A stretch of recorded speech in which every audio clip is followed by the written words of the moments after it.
Hebrews chapter 4. Therefore, since the promise of entering his rest still stands, let us be careful that none of you be found to have fallen short of it.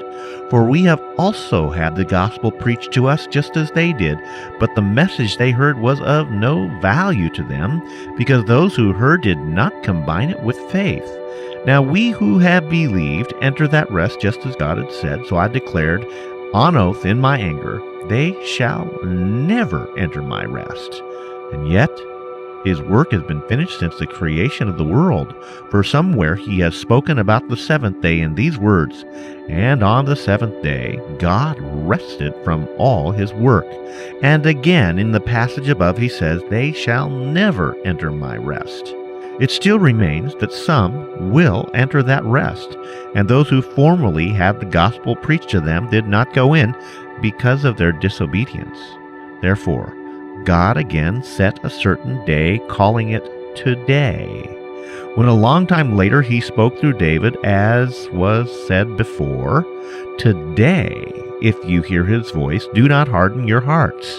For if Joshua had given them rest, God would not have spoken later about another day. There remains then a Sabbath rest for the people of God. For anyone who enters God's rest also rests from his own work, just as God did from his. Let us therefore make every effort to enter that rest, so that no one will fall by following their example of disobedience. For the word of God is living and active, sharper than any double-edged sword. It penetrates even to the dividing of soul and spirit, joints and marrow. It judges the thoughts and attitudes of the heart. Nothing in all creation is hidden from God's sight. Everything is uncovered and laid bare before the eyes of him to whom we must give account.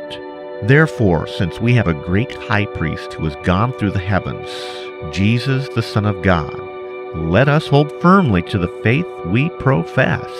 For we do not have a high priest who is unable to sympathize with our weaknesses, but we have one who has been tempted in every way, just as we are, yet was without sin. Let us then approach the throne of grace with confidence, so that we may receive mercy and find grace to help us in our time of need.